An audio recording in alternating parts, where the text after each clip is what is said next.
그러면 작품을 나갈 수도 없는 거고 안 나갈 수도 없는 거고. 성진이도 지금 도착해 있으면 확인 글자 몇 글자만 좀 써주시고요. 슬슬 배고픈가 보다. 속에서 난리가 나기 시작했네요. 자, 아무튼간에 이 작품 요거를 좀 먼저 보고 가겠습니다. 이 작품 같은 경우에는 만약 이 작품이 우리 대상으로 등장을 한다면 조금 뭐랄까 이런 내용이었어 싶은 부분들이 나올 가능성이 좀 높은 장면이라서 어디부터 먼저 보시냐면 60페이지를 먼저 좀 열어주세요.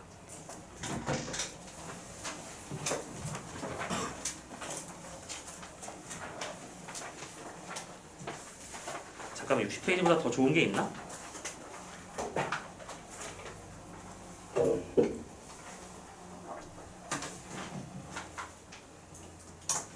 아니다. 그냥 60페이지 봐도 되겠다. 자, 어떤 얘기를 할 거냐면 이 작품의 구조에 대해서 먼저 얘기를 하고 시작을 해볼게. 이 작품은 총 4개의 챕터로 이루어져 있는 작품이라고 생각해 주시면 좋겠어요. 그리고 4개의 챕터가 이루어질 때마다 이 작품에 등장인물들이 있는데 인물, 그러니까 특정이라고 표현해볼게. 특정 인물의 시점을 옮겨가면서 작품을 서술해. 그러니까 이 얘기가 무슨 얘기냐면 여러분들 왜 시험 소설 지문 문제 풀 때 표현상 서술상 특징 문제를 접하면 이런 선택지를 많이 봤을 거야.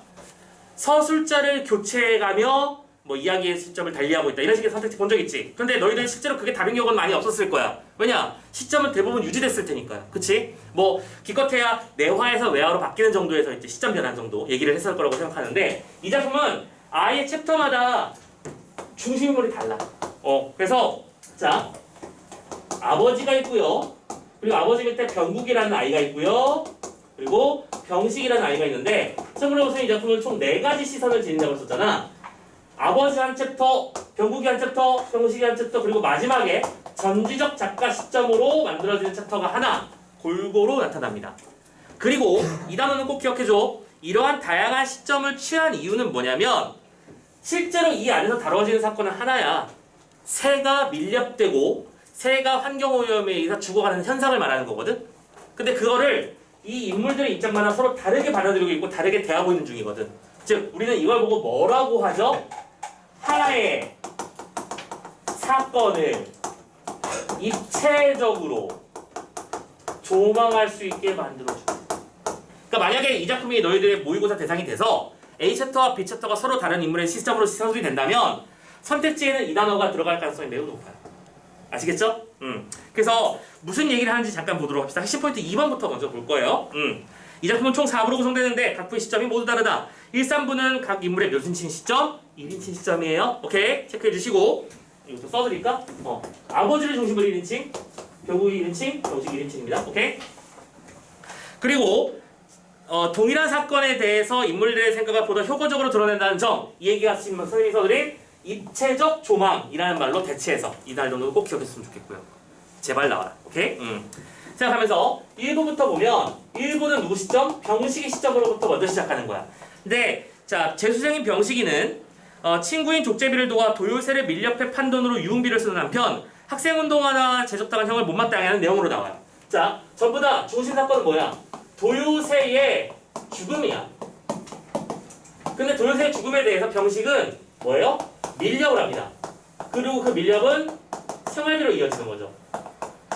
즉 도요새를 돈으로 보고 있습니다. 무슨 얘기인지 이해됐죠? 그리고 이 뒤에 나오는 이 병국이라는 형에 대해서 어처구니 없어요. 형 왜 저따위로 살지?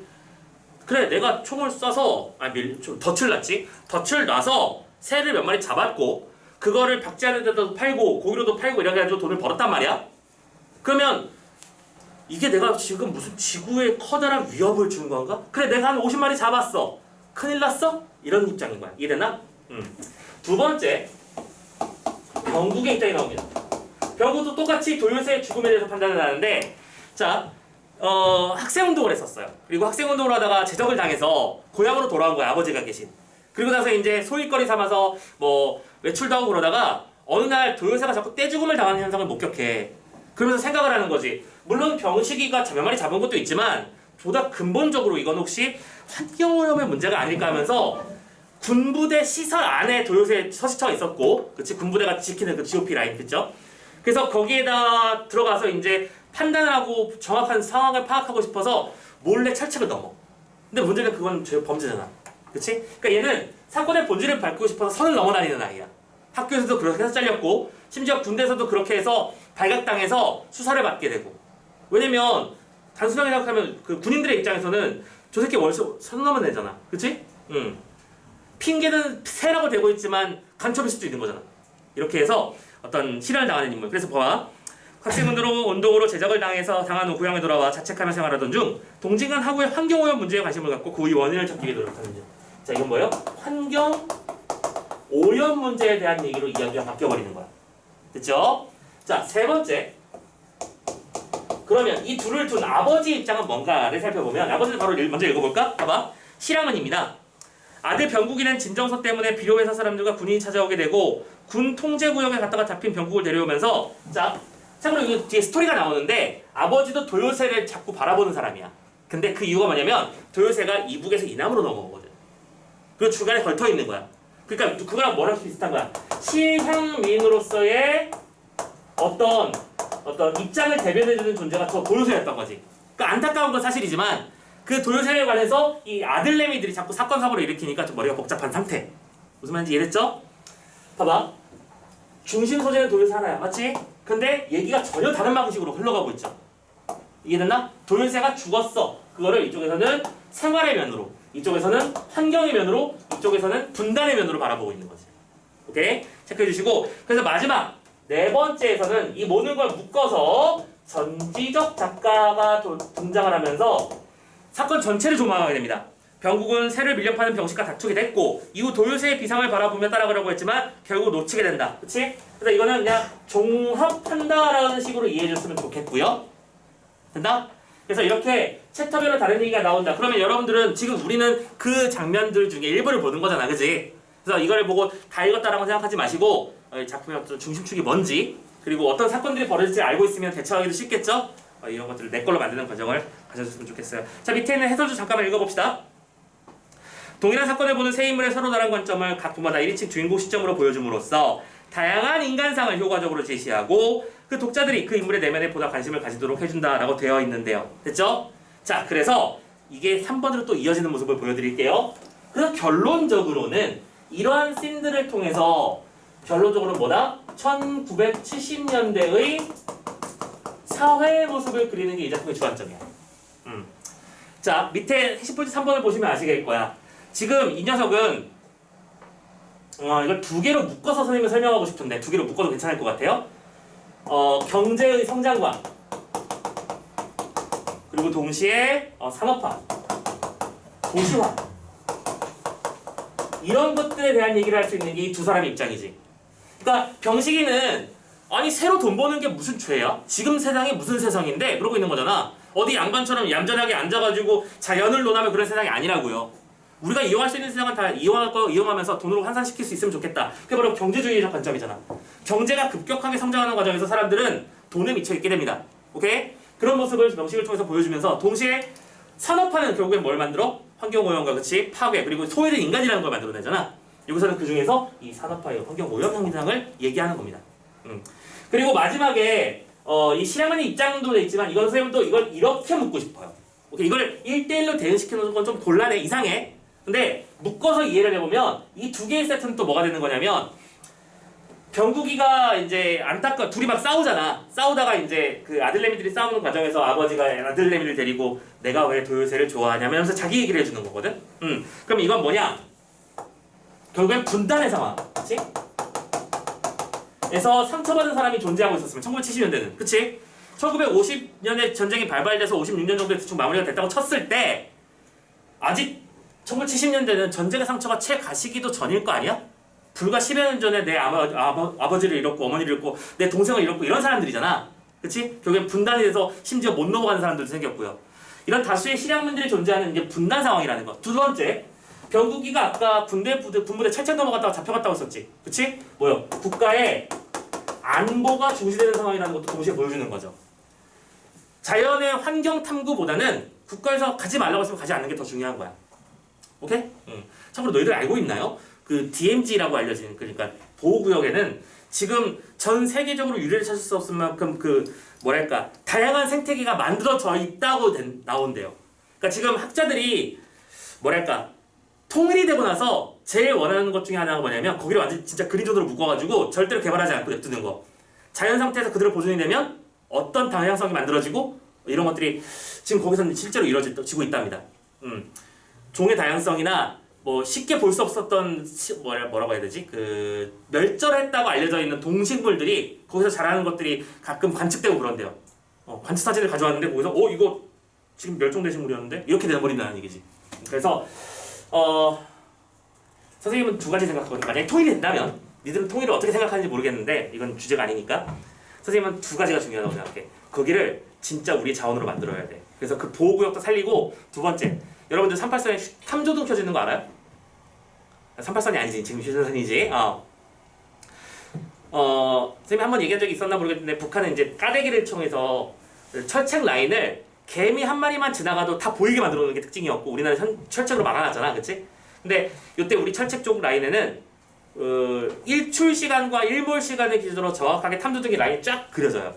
즉 해가 지자마자 그 한반도를 가로지르는 거대한 가로등 물길이 쫙 만들어지는 거야. 그거 되게 장관이다.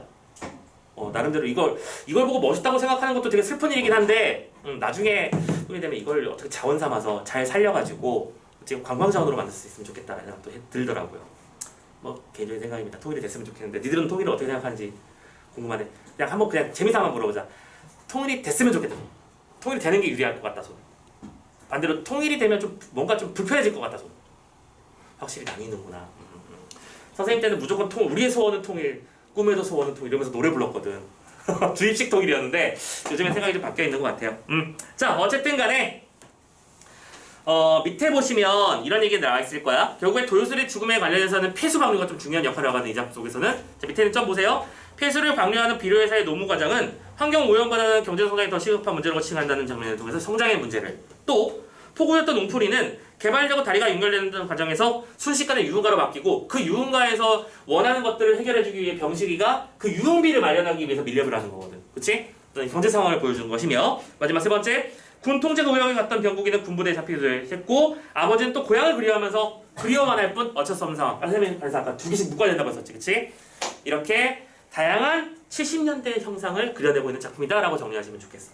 되셨죠? 자 그러면 적어도 우리가 보는 지문이 어떤 부분인지는 알았으면 좋겠어서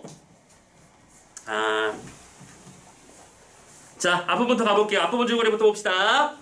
서울 명문대에 취학 중이던 병국이가 있었어. 불운 유인문을 배포가 제적되어가지고 고향인 석교마을로 돌아왔고 이후 병국은 실향민인 아버지 그리고 재산에만 관심이 있는 어머니 마지막으로 재수한 동생 병식과 함께 고향에서 살게 됐지요. 자 그리고 나서 이제 서술 봐보세요. 설처럼 모든 구석으로부터 나를 해방시키고 싶었다. 나가 나왔죠? 몇 인칭? 1인칭. 이때 병국이 중심이니까 지금 이거는 몇 부? 2부. 우리는 2부 장면을 보고 있는 겁니다. 내 고통의 근원을 심어준 이 땅을 떠나 멀리로 완전한 자유인이 되어 이상의 세계로 떠나고 싶은 마음이 나간의 새를 볼 때마다 사무쳤지. 블라블라블라. 그래서 뭐가 되고 싶다고? 도요새가 되고 싶대요. 그래서 지금 여기서의 새는 너무 간단하게도 자유라는 상징을 지녔지? 오케이? 어려움이 없으니까 넘어가자. 나는 동진강 하구로 내려가다가 삼각주 갈대밭을 채 못 가 큰 길로 접어들었어. 거기 가면 뭐가 있고 근데 이제 포구가 아니래. 빨리빨리 따라오세요. 동남만 연안이 폐수의 오염으로 고기가 잡히지 않을 즈음 때마침 웅풀이까지 포장도로가 닦이자 그곳은 유흥가로 변하고 말았어.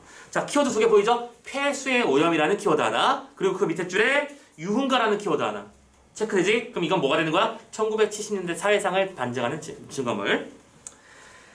불과 3년 전이었다. 처음 어민들은 여기다가 매운탕을 팔기 시작했었지. 그리고 물고기는 북은 어촌에서 받아왔어. 왜냐면 오염 때문에 그 고기들이 죽어나갔으니까.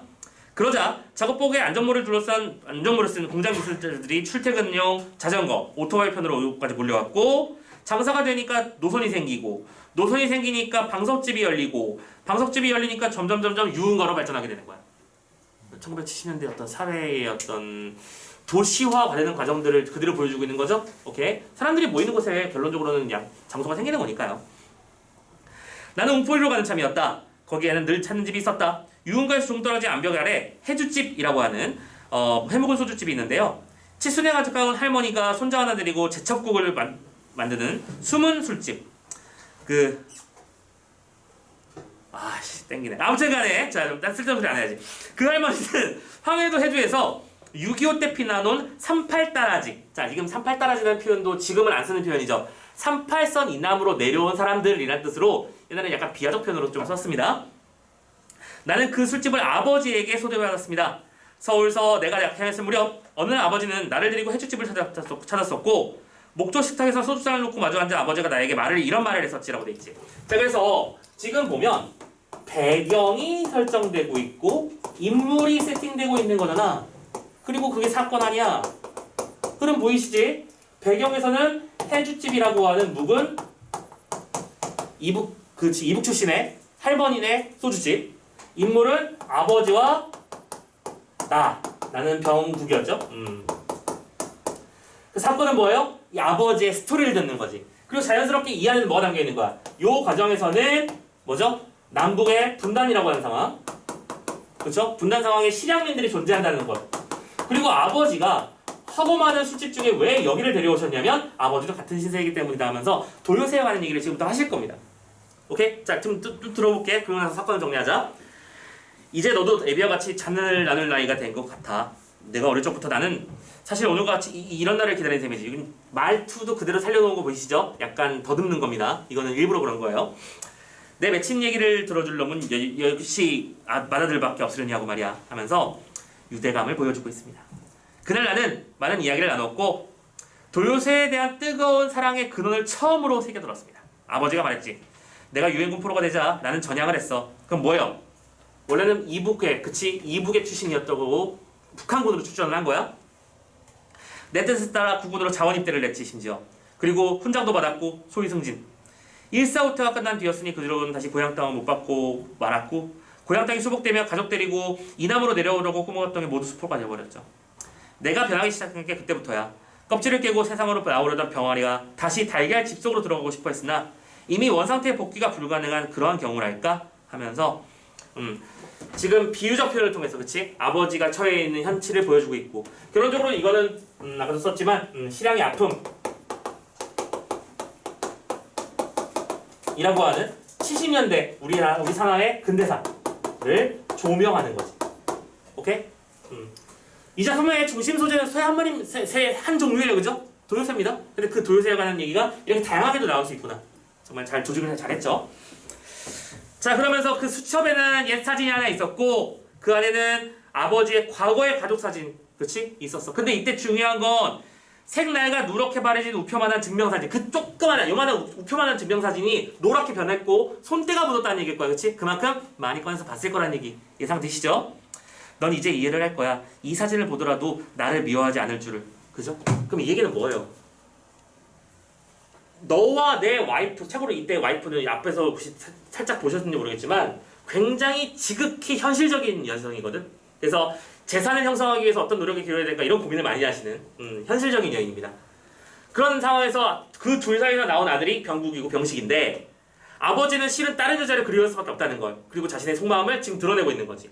넌 이해해줄 수 있을 거라고 생각하면서. 그치? 너희 엄마가 내 첫사랑은 아니다. 뭐 이런 얘기를 하는 중이고요. 근데 잘 알고 계시지만 남자들도 특히 잘 듣고요. 첫사랑 얘기는 꺼내지도 마세요. 무슨 유혹과 무슨 갖은 감언이설에도 흔들지 마시고 하면 무조건 손해볼 겁니다. 이건 선생님이 확실하게 얘기할 수 있어요. 지금 내 눈앞에 있는 너를 사랑해 이 얘기만 하세요. 아시겠죠? 그리고 그게 사실일 테니까 과거의 사람은 빠르게 지우십시오. 네. 아무튼 간에 그래서 모서리는 이미 다 닳았고 거북등처럼 가로세로 주름 맞아져서 윤곽조차 희미해진 사진이 있었고 그 안에는 처녀의 사진이 있었습니다. 나를 바라보는 그 사진입니다. 난 대충 집착할 수 있었죠. 통천에 계신다는 그 옛 약혼자로구나 라고 하면서 얘기를 하게 되죠. 자, 그러면서 이제 중약부분 줄거리에는 그 뒤에 이제 도요새 참상을 알리기 위해서 군부대에 들어갔다가 체포되어서 돌아온 나의 얘기가 나오는 겁니다. 자, 이건 쭉쭉 넘어가시고요. 지금 여러분들 페이지 56페이지의 중반 부분을 잠깐 보겠습니다. 오케이. 자, 중반 부분을 보면 지금 이제 어쨌든 경고 조치 정도로 이제 보내주려고 한 상황이거든. 근데 그때 이 인물의 말을 잘 보셔야 돼요. 보세요. 물론입니다. 야영을 하다 자신도 모르는 사이에 월경을 했겠죠. 월경, 그렇지?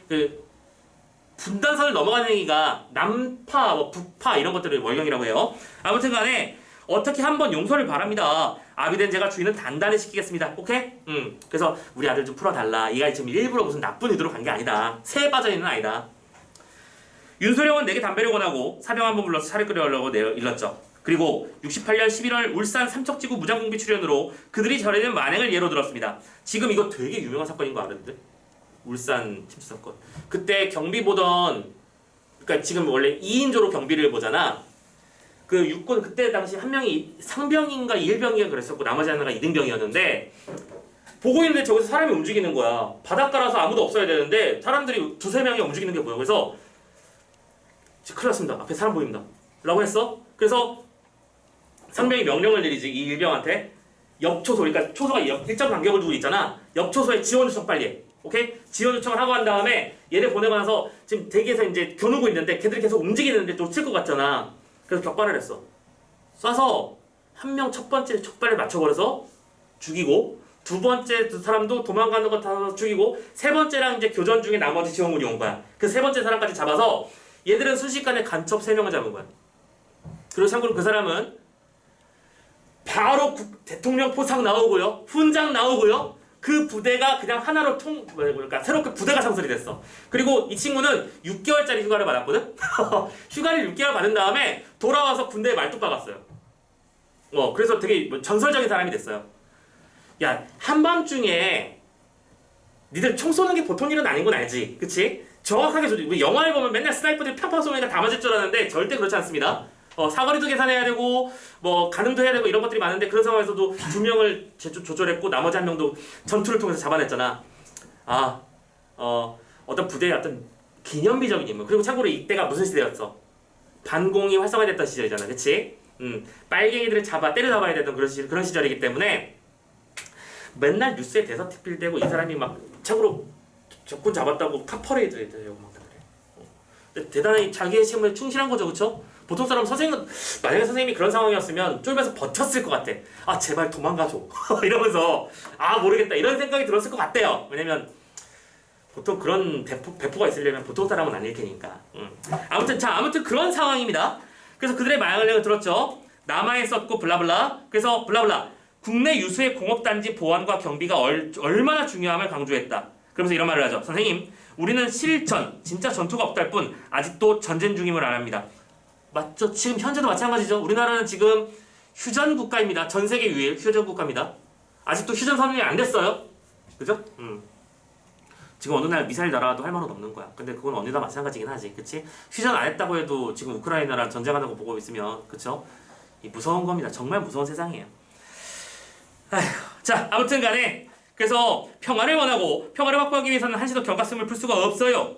기실, 국민복지와 재반사업의 향상이라는 것도 안보의 확립에 의해서만 이루어지는 것입니다. 자, 뭐예요? 산업 발달이 우리에게 너무나 중요한 것이다. 근데 그 산업 발달은 안보 속에서 이루어진다라고 말을 했지. 그럼 이 두 개의 키워드가 바로 뭐야? 1970년대 어떤 사회상을 말해주는 키워드지. 키워드. 산업을 발전시켜야 되고 이북에서는 항상 우리를 넘보고 있어. 오케이? 우리를 무너뜨리기 위해서 기회만 엿보고 있다고. 그러자면 안보가 중요해. 아까 얘기했던 경제라는 키워드와 안보라는 키워드가 동시에 등장하는 장면이라 선생님이 중요하다고 말하는 거야. 알겠지? 이 작품을 관통하는 핵심적인 이야기. 실제로 알고 계셨는지 모르겠지만 우리나라가 분단되는 그 시점에는 북한하고 남한의 GDP 차이가 북한이 더 좋았던 거 알고 있나요? 북한이 더 잘 살았습니다. 그때 기준으로는. 근데 지금 우리나라는 어쨌든 이 군사 정권의 멱살캐리로 인해서 강제 성장이 이루어졌죠. 그리고 그거는 명과 암이 선생님이 개인적으로 있다고 생각하는 쪽이에요. 정치 얘기니까 깊이 얘기는 할 수는 없지만 어쨌든 명은 명대로 우리가 이렇게 살 수 있게 만들어준 거잖아. 지금 생각해봐. 좀 비하적인 발언이 될 수 있어서 조심스럽긴 하지만 만약에 우리나라가 지금 아프리카의 어떤 알 수 없는 후진국이라고 생각해보자. 오늘 마실 물을 길어오기 위해서 고민하고 있는 그런 삶을 살는 건 우리는 그런 거 아니잖아. 그치? 적어도 개발된 사회에서 살고 있죠. 그런 거는 좋은데 문제는 그 와중에 소외된 사람들, 피해받은 사람들, 그치? 힘든 삶을 살았던 사람들이 분명히 존재한다는 것도 꼭 알고 있어야 된다 라는 거 생각했으면 좋겠습니다. 자, 중요한 장면을 좀 잠깐 체크를 해봤고요. 참고로 그 뒤에 막 화를 내는 장면도 나와 있었죠. 뭐 통금 시간 이해는 나자인 줄 알면서도 막 소리를 막 치고 이렇게 하고 있는데 지금 참고로 이 부분 잘 보세요. 넌 이놈아 도대체 어떻게 된 먹은 놈이야? 통금 시간에 허가증 없이 따라왔지? 같이 읽고 있지? 해안이 이럴 때 못 다니는 줄 뻔히 하면서 내가 노기를 뜨고 아디를 소리쳤다라고 돼 있습니다. 오케이. 지금 이 장면은 몇 부? 3부잖아. 지금 부가 바뀐 겁니다. 그쵸? 그래서 여러분들이 실제로 작품을 시험 문제 속에 만났을 때 나는 나인데 나가 다르잖아 지금. 그러면 공통적인 차이점이니까 분명 출제 요소가 될 수밖에 없다니까요. 그걸 좀 알아두시자고. 그래서 이 부분은 처벌을 피하려고 일부러 그러는 거지, 그치? 옆에서 화를 벌컥 내주면 오히려 화를 면해줄 수 있는 거잖아, 지금. 그래서 막 화를 그치? 내게 만들고 진술서 쓰고 이런 일들이 벌어지는 겁니다. 자, 그러면서 자, 여러분들 다음 페이지 넘어가서 57페이지에 보조제로 57페이지에 이런 말을 하는 부분이 있을 겁니다. 아버지는 어쨌든 아들을 이해하는 쪽이에요. 그죠? 겉으로는 화내는 척을 했지만 같이 얘기를 합니다. 차를 밀사라는 사람들이 따로 있을 것이다. 그렇지? 분명히 폐수 탓도 있겠지만 그 외에 뭔가 더 있을 것이다. 참고로 그게 뭐였던 거야? 밀렵군. 내 동생. 그지? 그렇게 되는 거고요. 자, 이런 말을 합니다. 아버지가 물 탓이야. 이제 동진강은 강물이 아니고 동물이야. 조만간 이곳에서 새떼들이 자취를 감추고 말 거지. 라고 말하는 중. 자, 그래서 형제가 이제 싸우고요. 그 뒤에 보이죠? 어느 날 동생인 병식이 철새 도래지에서 새들을 독살하는 이들과 한패일 것이라는 의심을 하게 됐고 형제는 그 간이준점으로 가게 됩니다. 가자. 너 그날 석교촌 방죽에서 말이야. 새 독살하고 오는 길이지. 덧났지? 그래서 그게 뭐 어쩌다는 얘긴데? 병식의 표정에서 비로소 장난기가 사라졌습니다. 그래도 조금 전 얘기의 종호처럼 아주 당당한 얼굴이었습니다. 뭐랄까 자신이 이런 산업화 사회 속에서 누릴 거 누려가면서 유흥을 즐기는 게 도대체 뭐가 잘못된 거냐? 지금 사회가 그걸 허락하고 있지 않느냐라고 했지. 다들 알고 계시겠지만 군부 정권 시절에는 사람들을 이렇게 유흥 문화가 발전을 많이 할 수 있었던 것도 여러분 3S 정책 많이 들어봤을 거야, 그렇지? 이렇게 뭔가 시선을 돌리는 일들이 많았거든. 자, 그래서 둘이 싸우는 장면 보이죠? 그럼 뭐예요? 이거는 갈등의 절정 장면인 겁니다. 이해되셨죠? 작품의 마지막 부분일 겁니다.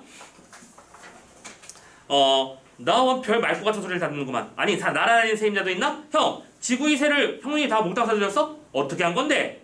하면서 야, 술이나 한잔해 라고 말하죠. 너 그거 누가 시켰어? 그 사람 말해봐! 왜 그래? 자연에서는 고발하겠다고? 날아다니는 새를 잡아서 박제를 해가지고 호구를 잇는 건 죄가 되는 거고 도마는 놈이 허가된 사냥총으로 새를 잡아 구워먹는 건 죄가 안 된다 이 말씀이야? 하면서 말을 합니다. 오케이? 그러니까 실제로 사람들은 수렵 허가증이라는 게 있는 건 알고 있죠? 수렵 허가증을 받아서 총포 허가증도 당연히 따로 필요합니다. 그래서 이제 정해진 수렵 기간에 정해진 방식을 통해서 합법적으로 사냥하는 사람들도 있었지만 그 사람이나 나나 똑같이 새 죽이고 있는 건 똑같지 않느냐고 얘기하고 있는 거. 그러면서 야, 지구상의 희귀종가 멸종되어야 되는 건 널도 알잖아. 인간이 새로운 새를 창조할 수는 없다고! 라고 말하는데 개떡 같은 이론이라고 표현을 하죠. 그럼 이건 뭐죠? 두 사람의 입장 차이니까 대결 구도니까 병국과 형이니까 먼저 얘기하자. 병식. 병국이는 참고로 그래서 이 작품을 병국이 중심으로 봤을 때는 이 작품을 우리가 뭐라고 하냐면 생태학적 입장이라고 하는 생태학적 입장에서의 소설이라고 부르죠. 오케이? 생태학이라고 하는 말 그대로 우리 환경의 오염에 대한 관심을 기울이고 이런 것의 문제점을 설파하는 데 노력하는 작품들을 환경주의적 혹은 생태주의적 작품이라고 부릅니다. 시에도 그런 작품들이 많이 있어요. 오케이? 식물들의 어떤 죽음이라든가 동물들의 죽음 같은 사건을 다루면서 이 환경 오염의 문제를 다룬 작품들이 있는데 그런 것들을 생태주의라고 부르고요. 자, 그랬더니 박자는 놈 못돼 하면서 마을 멱살까지 잡고 있는 거 보이시죠? 오케이? 이쪽은 뭐예요? 말 그대로 경제 논리에 입각해서 돈이 될 수 있는 것이면 뭐든지 다루는 것이 맞지 않는가? 그것이 인간이 훨씬 잘 살 수 있는 길 아닌가? 라고 생각하는 쪽. 이 두 개가 대립했습니다. 그리고 대립은 뭐로 이어졌죠? 멱살잡이로 이어지고 있죠? 멱살을 잡았다. 무슨 뜻이거든? 갈등의 절정. 오케이? 갈등의 절정에선 갈등의 요소가 중요한 거 아니야? 인물, 사건, 배경, 갈등이니까요. 그죠? 어려운 내용은 없지? 갈등이 심화됐고 주모가 사이에 끼고 주모가 막 소리칩니다. 나가라고요? 난 못 풀겠다. 그래. 좋아. 고발 좋아한다면 고발 한번 해봐. 형 손에 악어생을 한번 찾을 수 있겠지 뭐. 하면서 막 싸우고 있고요. 형도 구체속개나 출입했으니까 아웃도 햇볕만 보러 오는 법은 없으니까 하면서 비아냥거리고 있는 거지. 이제 상대방의 치부를 건드리는 거잖아. 그쵸? 그래서 뭐예요? 주먹이 날아가고 피나고 형이 정말 날 쳤어? 하면서 허리를 잡고 이제 레슬링 모드로 들어갑니다. 우당탕탕 난리 났겠죠?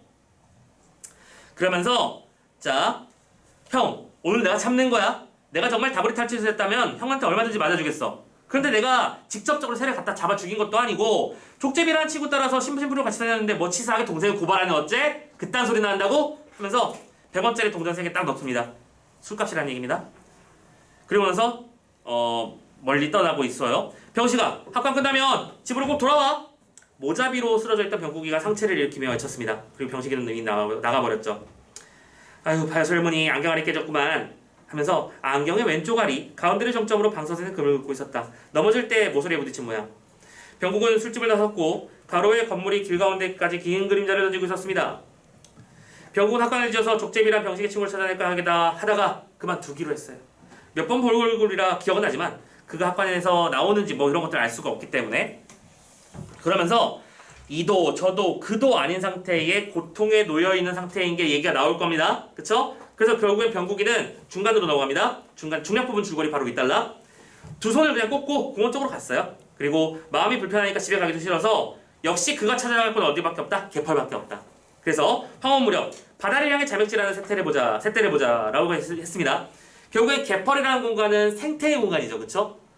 여러분들 알고 있나요? 아마존 삼림의 어떤 예를 들어 비율을 이렇게 하는데 100대 10대1인가 100대1인가 그런 얘기를 하던데 우리는 보통 지구의 허파를 아마존 삼림에 많이 비유하잖아. 요즘 많이 사라지고 있다, 없어지고 있다고 걱정하는데 실은 아마존 삼림의 10배 이상의 효율로 지구의 환경을 여호와해주고 정리해주는 곳은 개펄이라고 하더라고요. 근데 중요한 건 이 개펄이 어쨌든 국가에선 나라의 지도를 확장하는 게 중요하고 그 개펄을 외우면은 육지가 되는 거잖아. 그러니까 그 개펄이 자꾸 사라지는 문제 때문에 요즘 이 개펄이 굉장히 중요 요소로 부각하고 있다고 하더라고요. 자, 아무튼 간에 지금 병국은 새를 보며 마음을 정화하고 싶어해. 그러니까 이 병국이라는 인물은 어쩔 수 없이 키워드가 생태학으로 갈 수밖에 없는 겁니다. 그렇죠? 병국에 있어서 도요새라는 존재는 환경을 의미하기도 하고 자유를 의미하기도 하고 이런 식이 되는 거죠. 자, 그런 다음에 뒤쪽에 요거는 굳이 읽을 필요 없을 것 같아요. 요거는 넘어가도록 합시다. 그냥 도요새에 관한 어떤 희미한 의미를 생각하면서 저 뒤에서 그래서 결론적으로는 다시 또 핵심 정리로 돌아갈게요. 이번엔 핵심 정리를 많이 이용하네요. 작품이 워낙 길어서 다 정리할 수 없으니까 좀 써먹어 보도록 합시다. 핵심 포인트 1번에 보시면 도요새의 의미 세 가지가 나와 있을 겁니다. 아주 친절하게 정리되어 있는데 참고로 이건 조심해 주셨으면 좋겠어요. 지금 우리 60페이지 얘기하는 겁니다.